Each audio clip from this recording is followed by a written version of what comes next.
മത്തായി എഴുതിയ സുവിശേഷം അധ്യായം 19. ഈ വചനങ്ങളെ പറഞ്ഞു തീർന്നിട്ട് യേശു ഗലീല വിട്ട് യോർദാനക്കരെ യഹൂദിയ ദേശത്തിൻ്റെ അതിരോളം ചെന്നു. വളരെ പുരുഷാരം അവനെ പിൻചെന്നു.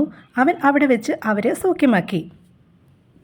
പരീശന്മാർ അവൻ്റെ അടുക്കൽ വന്ന് ഏത് കാരണം ചൊല്ലിയും ഭാര്യ ഉപേക്ഷിക്കുന്നത് വിഹിതമോ എന്ന് അവനെ പരീക്ഷിച്ച് ചോദിച്ചു. അതിന് അവൻ, സൃഷ്ടിച്ചവൻ ആദിയിൽ അവരെ ആണും പെണ്ണുമായി സൃഷ്ടിച്ചു എന്നും അതിനിമിത്തം മനുഷ്യൻ അപ്പനെയും അമ്മയെയും വിട്ട് ഭാര്യയോട് പറ്റിച്ചേരും, ഇരുവരും ഒരു ദേഹമായി തീരും എന്ന് അരുളി ചെയ്തു എന്ന് നിങ്ങൾ വായിച്ചിട്ടില്ലയോ? അതുകൊണ്ട് അവർ മേലാൽ രണ്ടല്ല ഒരു ദേഹമത്രേ. ആകയാൽ ദൈവം യോജിപ്പിച്ചതിനെ മനുഷ്യൻ വേർപിരിക്കരുത് എന്ന് ഉത്തരം പറഞ്ഞു.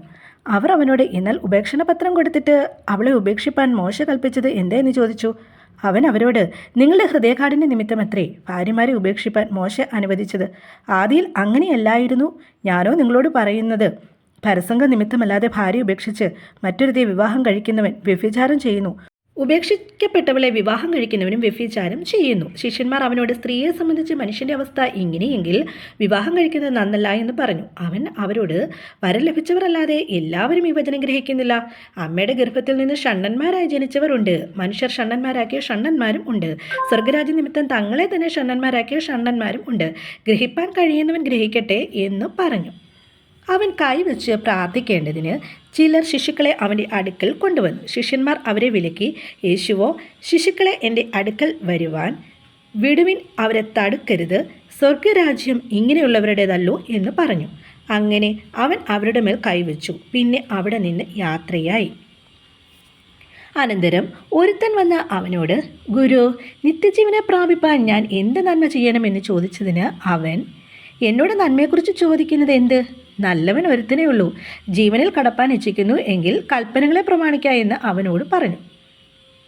ഏവാ എന്ന് അവൻ ചോദിച്ചതിന് യേശു, കൊല ചെയ്യരുത്, വ്യഭിചാരം ചെയ്യരുത്, മോഷ്ടിക്കരുത്, കള്ളസാക്ഷ്യം പറയരുത്, അപ്പനെയും അമ്മയും ബഹുമാനിക്കുക, കൂട്ടുകാരനെ നിന്നെപ്പോലെ തന്നെ സ്നേഹിക്കുക എന്നിവ തന്നെ എന്ന് പറഞ്ഞു.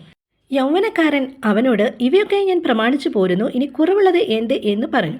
യേശു അവനോട്, സൽഗുണപൂർണ്ണൻ ആകുവാൻ ഇച്ഛിക്കുന്നു എങ്കിൽ നീ ചെന്ന് നിനക്കുള്ളത് വിറ്റ് ദരിദ്രർക്ക് കൊടുക്കുക, എന്നാൽ സ്വർഗത്തിൽ നിനക്ക് നിക്ഷേപമുണ്ടാകും. പിന്നെ ചെന്ന് എന്നെ അനുഗമിക്കുക എന്ന് പറഞ്ഞു. യൗവനക്കാരൻ വളരെ സമ്പത്തുള്ളവനാകിയാൽ ഈ വചനം കേട്ടിട്ട് ദുഃഖിച്ച് പോയി കളഞ്ഞു. യേശു തൻ്റെ ശിഷ്യന്മാരോട്, ധനവാൻ സ്വർഗരാജ്യത്തിൽ കടക്കുന്നത് പ്രയാസം തന്നെയെന്ന് ഞാൻ സത്യമായിട്ട് നിങ്ങളോട് പറയുന്നു.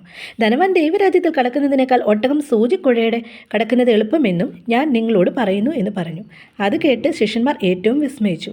എന്നാൽ രക്ഷിക്കപ്പെടുവാൻ ആർക്ക് കഴിയുമെന്ന് പറഞ്ഞു. യേശു അവരെ നോക്കി, അത് മനുഷ്യർക്ക് അസാധ്യമെങ്കിലും ദൈവത്തിന് സകലവും സാധ്യമെന്ന് പറഞ്ഞു. പത്രോസ് അവനോട്, ഞങ്ങൾ സകലവും വിട്ട് നിന്നെ അനുഗമിച്ചുവല്ലോ, ഞങ്ങൾക്ക് എന്ത് കിട്ടും എന്ന് ചോദിച്ചു. യേശു അവരോട് പറഞ്ഞത്, എന്നെ അനുഗമിച്ചിരിക്കുന്ന നിങ്ങൾ പുനർജനനത്തിൽ മനുഷ്യപുത്രൻ തൻ്റെ മഹത്വത്തിൻ്റെ സിംഹാസനത്തിലിരിക്കുമ്പോൾ നിങ്ങളും 12 സിംഹാസനത്തിലിരുന്ന് ഇസ്രായേൽ ഗോത്രം 12 ന്യായം വിധിക്കും എന്ന് ഞാൻ സത്യമായിട്ട് നിങ്ങളോട് പറയുന്നു. എൻ്റെ നാമനിമിത്തം വീടുകളെയോ സഹോദരന്മാരെയോ സഹോദരികളെയോ അപ്പനെയോ അമ്മയെയോ മക്കളെയോ നിലങ്ങളെയോ വിട്ട് കളഞ്ഞവന് എല്ലാം 100 മടങ്ങ് ലഭിക്കും. അവൻ നിത്യജീവനെയും അവകാശമാക്കും. എങ്കിലും മുമ്പന്മാർ പലർ പിമ്പന്മാരും പിമ്പന്മാർ മുമ്പന്മാരും ആകും. ആമേൻ.